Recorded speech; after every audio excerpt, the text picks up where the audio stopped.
पेशकश जन आशीर्वाद वर्सेस जन आक्रोश। जी हाँ, मध्य प्रदेश में ऐसे ही कुछ हालात बने हुए हैं। मैं हूं आपके साथ बुशरा। आज बात इसी को लेकर के करने वाले हैं। दरअसल मध्य प्रदेश में इलेक्शन दहलीज पर है। ऐसे में मध्य प्रदेश में यात्राओं का सिलसिला लगातार जारी है। यात्राओं के जरिए एक दूसरे की पोल खोलने का मौका राजनीतिक दल नहीं छोड़ना चाहते हैं और यही कारण है कि यहाँ बीजेपी सरकार में हुए कार्यों को लेकर जनता के बीच में ले जाने के लिए जन आशीर्वाद यात्रा का आगाज किया गया। तो वहीं दूसरी तरफ कांग्रेस भी इसमें पीछे नहीं है। कांग्रेस ने सरकार की पोल खोलने के लिए जन आक्रोश यात्रा की शुरुआत कर दी है। दो तस्वीरें इस वक्त आप देख रहे हैं। दो तस्वीरों के जरिए आप देख सकते हैं कि किस तरह से यात्रा की शुरुआत की गई है। विदिशा में जन आशीर्वाद यात्रा चल रही है तो जन आक्रोश यात्रा में कांग्रेस कार्यकर्ता आपस में भिड़ते नजर आ रही हैं।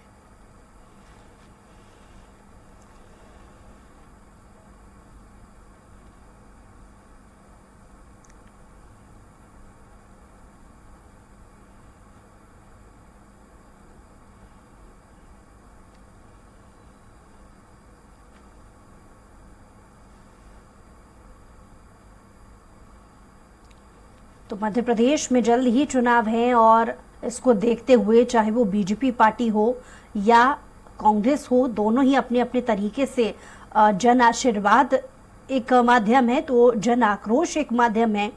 दोनों ही पार्टियां ये कोशिश कर रही हैं कि अपनी पार्टी की जो खूबी है या अपनी पार्टी के द्वारा किए गए जनहित के जो कार्य हैं वो जनता तक पहुंचाए जा सके। और दूसरी पार्टी ने कितना भ्रष्टाचार किया है, कितना जन आक्रोश उनके बीच में है, ये दर्शाने की कोशिश की होड़ मची हुई है।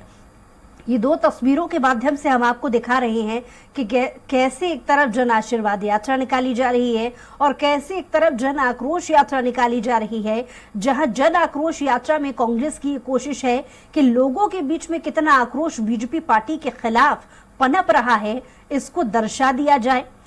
वही दूसरी तरफ बीजेपी ये कोशिश कर रही है कि लोगों का समर्थन उन्हें कितना मिल रहा है, जन समर्थन दिखाने की एक जो कोशिश है वो इस यात्रा के जरिए की जा रही है।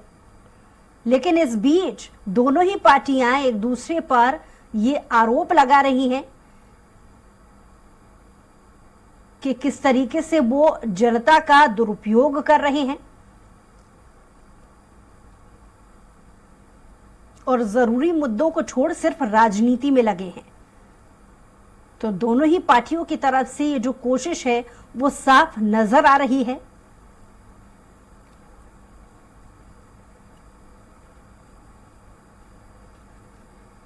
अब तो ये आने वाला वक्त ही बताएगा कि आखिर बीजेपी को समर्थन ज्यादा मिलता है इन यात्राओं के जरिए या फिर कांग्रेस को जन आशीर्वाद मिलता है। लेकिन पुरजोर तरीके से दोनों ही पार्टियां अपने अपने तरीके से कोशिशों में जुटी हुई हैं। यात्रा का मकसद वही है कि जनता को अपने पाले में खींच के लाया जा सके और वोट के माध्यम से जन आशीर्वाद उन्हें मिल पाए।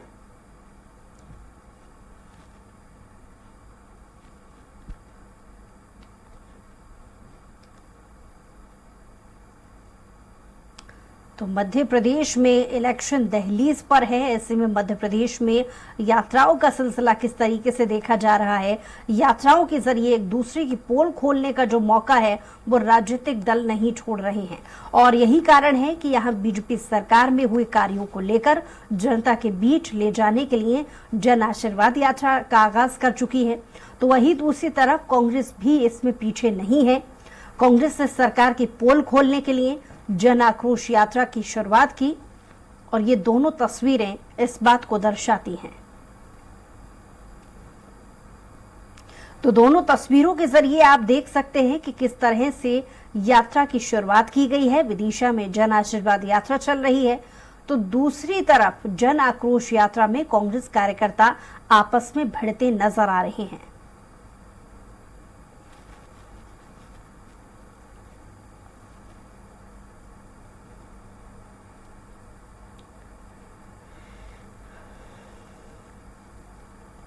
तो ये दो तस्वीरें देखने के बाद में ये तो साफ है कि कोई भी पार्टी किसी से पीछे नहीं रहना चाहती है। जनता को साधने के लिए पुरजोर तरीके से जो कोशिशें उनकी हो सकती हैं, वो हर संभव प्रयास यात्रा के जरिए किया जा रहा है। लेकिन किसकी कोशिश कितनी सफल होगी ये आगे आने वाला समय बताएगा।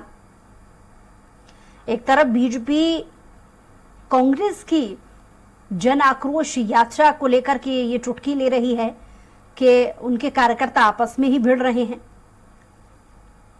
तो दूसरी तरफ कांग्रेस भी ऐसे आरोप बीजेपी पर लगा रही है कि जन आशीर्वाद यात्रा के जरिए जनता को साधने की कोशिश भले ही बीजेपी कर ले, लेकिन जन समर्थन बीजेपी के हक में नहीं है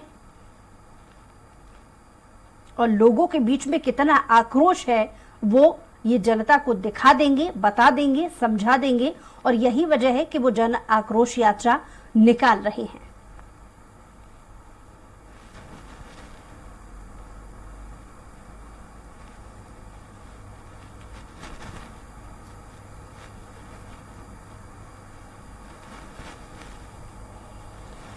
तो ये आने वाला समय ही बताएगा कि आखिर किसको कितना समर्थन मिल पाता है और इन यात्राओं का असर जनता के बीच में क्या है।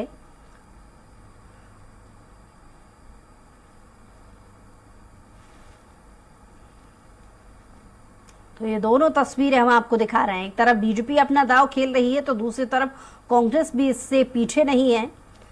यात्रा का दांव कांग्रेस भी खेल रही है जन आक्रोश के जरिए, लेकिन पिछले कुछ समय में हमने देखा है कि कांग्रेस जन आशीर्वाद यात्रा, जन आक्रोश यात्रा के पहले भारत जोड़ो यात्रा भी निकाल चुकी है, जहां पर अच्छा समर्थन देखते हुए कांग्रेस का अपनी ओर से अलग एक दावा है कि जनता के बीच में जो जोड़ने का काम राहुल गांधी ने किया था उसी की तर्ज पर आगे और राज्य को जोड़ने की जो कोशिश है वो अपनी यात्राओं के जरिए इसके पहले भी वो कर चुके हैं। अलग अलग यात्राएं उन्होंने निकाली हैं। इस बार चुनाव से ठीक कुछ महीने पहले जन आक्रोश यात्रा कांग्रेस की तरफ से निकाली जा रही है, जिसमें एक बार फिर से ये दावा किया जा रहा है कि जन आक्रोश वो आक्रोश यात्रा है जिसमें जनता बीजेपी से कितनी त्रस्त है, कितनी हताश है और कितना आक्रोश जनता के मन में है, ये यात्रा के जरिए कांग्रेस दर्शाने की कोशिश में जुटी हुई है।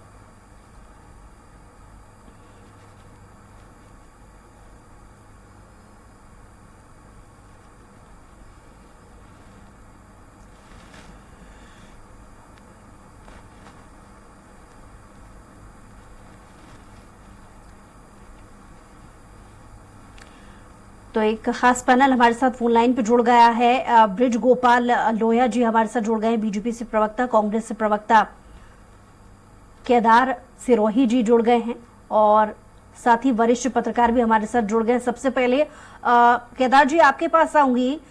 जन आक्रोश यात्रा वर्सेस जन समर्थन की जो यात्रा निकाली जा रही है बीजेपी की, आप किस तरीके से देखेंगे? आशीर्वाद की यात्रा निकालने की जरूरत नहीं थी, चुनावी समय है। अगर ये काम किए होते तो जनता खुद आकर पोलिंग बूथ पर वोट करके इनको आशीर्वाद देती। ये जब उस दौर में जन आशीर्वाद यात्रा निकाल रहे हैं जब ये मध्य प्रदेश कंगाली की तरफ है, बड़े स्तर पर मध्य प्रदेश के ऊपर कर्जा है, उस दौर में ये सरकारी पैसों से जब जरूरत है आम लोगों को उस पैसे की, किसानों की पूरी फसल तबाह हो गई है, स्कूलों की स्थितियां खराब है, स्वास्थ्य केंद्रों पर है, पूरे मध्य प्रदेश में कर्मचारियों का आंदोलन चल रहा है, तो ऐसे समय इनको सरकारी पैसों से जन आशीर्वाद यात्रा निकालने की जरूरत नहीं थी।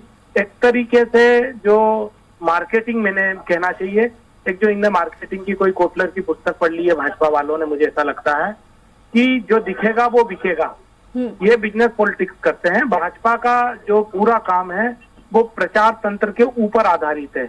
इनकी कथनी और करनी में जमीन आसमान का अंतर है। आप देखिए नीति आयोग की रिपोर्ट क्या कहती है। नीति आयोग की रिपोर्ट और दूसरी रिपोर्ट ये कह रही है कि कृषि मंत्री जो है, कृषि का जो बजट है वही पूरा खर्च नहीं कर पा रहे, यूटिलाइजेशन सर्टिफिकेट नहीं पहुंचे हैं, मनरेगा का पैसा वापस चला गया है जो गांव के लिए महत्वपूर्ण योजना थी उसमें भी। आप नल जल योजना में देख लीजिए, पूरे मध्य प्रदेश में रोड नाली गटर खोद दी है, पानी घर तक नहीं पहुंचा। अस्पतालों के आए दिन आपके पास कहानियां आती है, मुझसे ज्यादा आती है। स्कूलों में आप स्थिति देखिए किस स्तर की बदतर हो चुकी है। कोई भी अगर आपका पत्रकार चाहे तो मैं मध्य प्रदेश के किसी भी विधानसभा के गांव में ले जाके आपको बता दूं कि सरकारी स्कूल में एक कमरे में 1 से 5 तक के बच्चे बैठे हैं, टीचर नहीं है। आप पटवारी आंदोलन कर रहे हैं, शिक्षक आंदोलन कर रहे हैं, कर्मचारी आंदोलन कर रहे हैं, आंगनबाड़ी की महिलाएं आंदोलन कर रही है, कोटवार जो गांव का कोटवार है वो आंदोलन कर रहा है। किसान आज देख लीजिए पूरे मध्य प्रदेश में फसल तबाह हो चुकी है। कल परसों के दिन इन्होंने कहा था कि हम सर्वे कराएंगे, आज 3 दिन हो चुके हैं। कांग्रेस के पास मुद्दे बहुत हैं बताने के लिए। ठीक है, एक प्रतिक्रिया ब्रिज गोपाल जी से भी ले लेते हैं। ब्रिज गोपाल जी, जन आशीर्वाद वर्सेस जन आक्रोश, किसकी यात्रा सबसे बेहतर? देखिए, मैं आपको बताऊं, जनता हमें आशीर्वाद दे रही है, इसलिए हम जन आशीर्वाद यात्रा कर रहे हैं, और जनता कांग्रेस के प्रति आक्रोशित है, इसलिए कांग्रेस जन आक्रोश यात्रा कर रही है। और जो अभी हमारे कांग्रेस के साथी कह रहे थे, मैं उन्हें बड़ा स्पष्ट बताना चाहता हूं कि लोग मांगने उसी दरवाजे पर जाते हैं जहां मन्नतें पूरी होती हैं। जहां मन्नतें सुनने वाला ही कोई नहीं है, वहां कौन जाएगा? भारतीय जनता पार्टी की सरकार और मुख्यमंत्री शिवराज जी लोगों की सुनते हैं और उनकी कानूनी आवश्यकताएं और कानूनी मांगों को पूरा करते हैं। नहीं तो कांग्रेस की सरकार के दौरान तो दिव्यांगों ने आंदोलन किया था, उनको लाठी डंडे पड़े थे। तो ये दुर्भाग्य है, कांग्रेस इस बात को समझे, जनता भारतीय जनता पार्टी के साथ है और प्रचंड बहुमत से सरकार बन रही है। और मैं यात्रा में हूँ और यात्रा का अभूतपूर्व आशीर्वाद जनता का भारतीय जनता पार्टी को मिल रहा है। और मध्य प्रदेश में कांग्रेस जो सपने देख रही है कि दिल्ली के भाग्य से छींका टूटेगा, इस मुगालते में वो ना रहे। ब्रजगोपाल जी, लेकिन अभी तक आपने कांग्रेस से प्रवक्ता केदार जी को सुना ही होगा। वो कह रहे हैं कि कांग्रेस के पास बहुत सारे ऐसे मुद्दे हैं बताने के लिए। 15 साल से ज्यादा समय आपकी सरकार रही है। कांग्रेस के पास बहुत मुद्दे हैं। सनातन को नष्ट करने का मुद्दा है।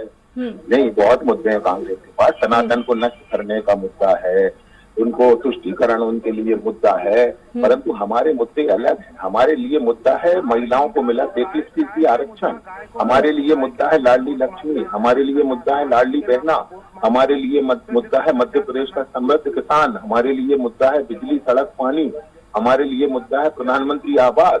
कांग्रेस के पास कोई मुद्दा नहीं है, केवल आरोप लगाना और उस आरोप से भाग जाना, ये कांग्रेस की नीति है। और इसके अलावा कांग्रेस के पास कुछ नहीं है। थका हुआ नेतृत्व, जिन्हें 2 ओर से सहारा देकर खड़ा करना पड़ता है, ऐसे नेतृत्व पर अगर कांग्रेस विश्वास जता रही है तो ये कांग्रेस का दुर्भाग्य है। देखिए, आपकी पार्टी ने जो किया है वो अब वक्त है गिनाने का कि उनकी आपकी पार्टी ने क्या क्या किया है जनता के लिए, वो आप गिना रहे हैं। ये एक डिफरेंस है आपकी यात्रा में। लेकिन कांग्रेस का ये कहना है कि जन आक्रोश बीजेपी के लिए, इसलिए वो जन आक्रोश यात्रा निकाला। आक्रोश तो कांग्रेस के प्रति है कि किसानों का कर्ज माफ नहीं हुआ, बेरोजगारों को 4000 जवाब ले लेते केदार जी से। केदार जी, जी आप ले लीजिए। जी धन्यवाद। केदार जी, देखिए, मैं ये कह रहा हूँ, लोया जी भी यात्रा में और मैं भी यात्रा में था। दोनों का फेसबुक खोल लीजिए, क्या ऑनलाइन लाइव खोलिए अभी, और दोनों के वीडियो डले होंगे। हमारे तो डले ही है, मेरे भी डले हैं और इनके भी डले होंगे।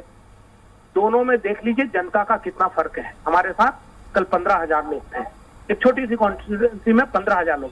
दूसरी बात, ये बुजुर्ग मध्य प्रदेश के बुजुर्ग पर मतलब ये कह रहे हैं कि ये बुजुर्ग है, इनका नेतृत्व। आप अपने नेता, आपके उम्र बताओ। पहली बात, इनके घर में हमारी सनातन संस्कृति में ये कहा जा गया है, जो सनातन की बात कर रहे थे अभी जी, कि हमारे बुजुर्ग जो होते हैं उनका हमें सम्मान करना चाहिए, बुजुर्ग के अनुभव के साथ हमें आगे बढ़ना चाहिए। कल इनके पोते इनको घर से कह देना चाहिए, क्योंकि ये तो बुजुर्ग हो चुके हैं, इनके घर इनका पोता भी अभी। बातें क्या है, भाजपा गाय की राजनीति करती, गाय की मध्य प्रदेश में हालत क्या है। भाजपा सनातन की बात करती है, मध्य प्रदेश में सनातन धर्म का बात करते हुए ये लोग क्या कर रहे हैं, वहाँ उज्जैन में क्या निकला, भ्रष्टाचार निकला कि नहीं। ये किसानों की बात कर रहे हैं, मध्य प्रदेश में किसानों की आय कम हुई है, मध्य प्रदेश में किसानों की आत्महत्याएं बढ़ी है, मध्य प्रदेश में किसानों की संख्या खेती छोड़ने वालों की गिनती में हुई है। आज मध्य प्रदेश का जो किसान है वो 1 लाख करोड़ के कर्जे में आ चुका है। इनके सदन पे है। ये किसकी बात, ये युवाओं की बात कर रहे हैं। आज युवा मध्य प्रदेश में हर दिन जो नौकरी निकलनी चाहिए वो नौकरियां नहीं निकल रही है। सब तरीके से मध्य प्रदेश में पूरी तरीके से भ्रष्टाचार चरम पे। ये पहले कांग्रेस के ऊपर परिवारवाद की बात करते थे, आज इनके यहाँ परिवारवाद पे क्या हो गया। ये कांग्रेस के ऊपर गुटबाजी की बात करते थे, आज इनके यहाँ देख लीजिए कि इतने गुट है। गुटबाजी का अच्छा जिक्र किया आपने। सुन केदार जी, एक सवाल इसी पर जो आप जवाब दे रहे हैं उसी पर सवाल है। आप क्योंकि गुटबाजी का जिक्र कर रहे हैं, कह रहे हैं कि कांग्रेस में अब गुटबाजी नहीं है। आप ही की यात्रा जब चल रही थी, जन आक्रोश यात्रा, तब आप ही के कार्यकर्ता आपस में भिड़ गए थे, ये एक घटना भी सामने आई थी। देखिए, ये इसको हम गुटबाजी नहीं कहेंगे। हमारी पार्टी एक मास बेस्ड पार्टी है। हमारे यहाँ केडर बेस्ड पार्टी नहीं, मास बेस्ड पार्टी है। अपनी विचारधारा स्वयं डेवलप होती है और वो आते हैं। सब लोगों का अपना अपना कहने का तरीका होता है। छोटी मोटी गलतियां हो जाती है, जोश होता है जब संख्या बहुत होती है, कार्यकर्ताओं में जोश होता है, तो उस चीज को लेके नहीं। आज की तारीख में हमारे यहाँ सिंगल नाम है कमलनाथ जी। और कमलनाथ जी का लोहा सिर्फ कांग्रेस में नहीं, भाजपा के लोग भी मानते हैं। अभी कैमरा बंद करिएगा, भाजपा के लोग कहेंगे कमलनाथ जी से अच्छा नेतृत्व नहीं। वो कमलनाथ जी हैं जिन्होंने मध्य प्रदेश को सोया प्रदेश बनाया।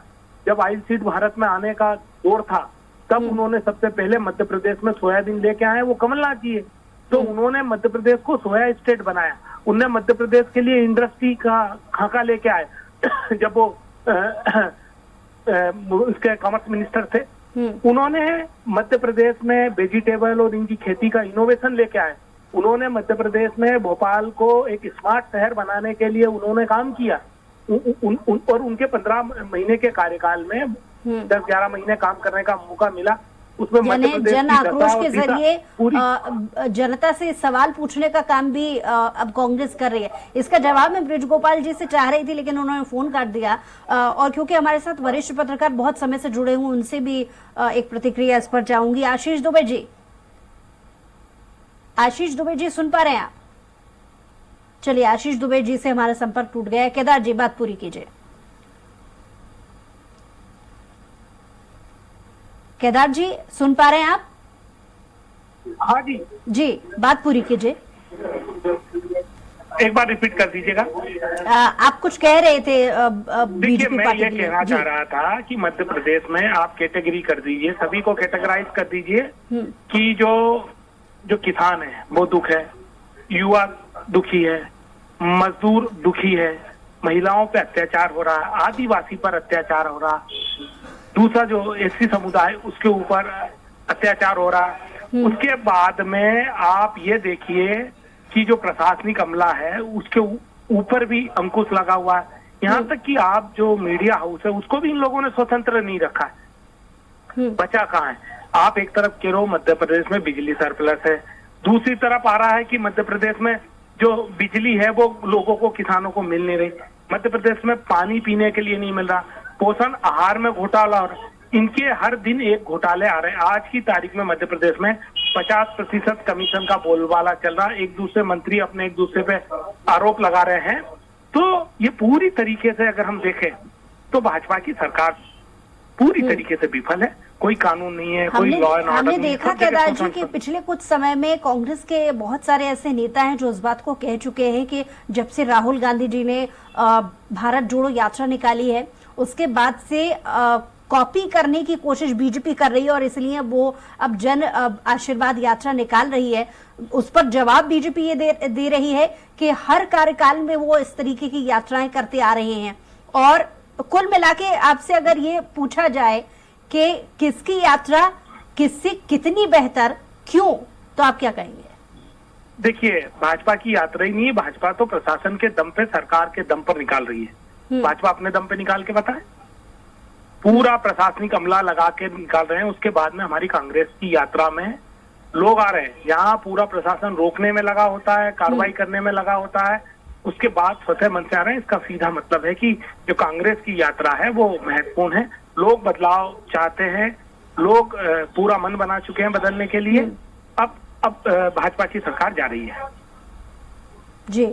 और इसके अलावा हमने देखा कि अलग अलग राज्यों में बीजेपी की जहां पर सरकारें हैं या नहीं भी हैं, तो वहां पर बड़े बड़े चेहरे मैदान में उतारे जा रहे हैं जो जन समर्थन के लिए या बड़ी बड़ी रैलियों के लिए, बड़े बड़े संबोधन करने के लिए विशेष तौर पर मंच पर पहुंच रहे हैं। पिछले कुछ दिनों छत्तीसगढ़ में भी अमित शाह पहुंचे थे। पिछले कुछ दिनों प्रधानमंत्री के अलावा अमित शाह का दौरा भी मध्य प्रदेश में रहा है। जाहिर है चुनाव से पहले की ये कोशिश नजर आ रही है, जिस पर कांग्रेस का ये कहना है कि बीजेपी डर गई है? अगर डर गई है तो देखिए, क्यों? आपकी अगर जबानी जानना मध- चाहूँ केदार जी। मध्य प्रदेश में अगर इनका नेतृत्व अच्छा होता, इनके काम अच्छे होते, तो मेहमान बुलाकर गुमराह नहीं करते। आपने 18 साल काम किया है ना, तो आपका काम बोलता, आपका नेतृत्व बोलता। मतलब बाहर के लोगों को बुलाना, पूरे देश के लोगों को बुलाकर यहाँ चुनाव प्रचार कराना, इसका सीधा मतलब है कि जो भाजपा है वो डरी हुई है और उसे पता है कि उनके लोकल चेहरों के नाम पर कोई वोट देने वाला नहीं। आज अगर शिवराज जी के 18 साल के स्वर्णिम कार्यकाल थे तो इनने मुख्यमंत्री का चेहरा क्यों नहीं घोषित किया उनको? भाई उनका मुख्यमंत्री का चेहरा घोषित करना चाहिए ना, पहले भी तो किया इन्होंने। तो कुल मिलाकर ये सब बातें अपने अपने हिसाब से कह रहे हैं। भाजपा जा रही है, ये तय हो चुका है। चलिए, बहुत शुक्रिया हमारे साथ जुड़ने के लिए केदार जी। ब्रिज गोपाल जी भी हमारे साथ पहले जुड़े थे, उनका भी बहुत शुक्रिया। वरिष्ठ पत्रकार हमारे साथ जुड़े थे, उनका भी बहुत शुक्रिया। आशीष जी,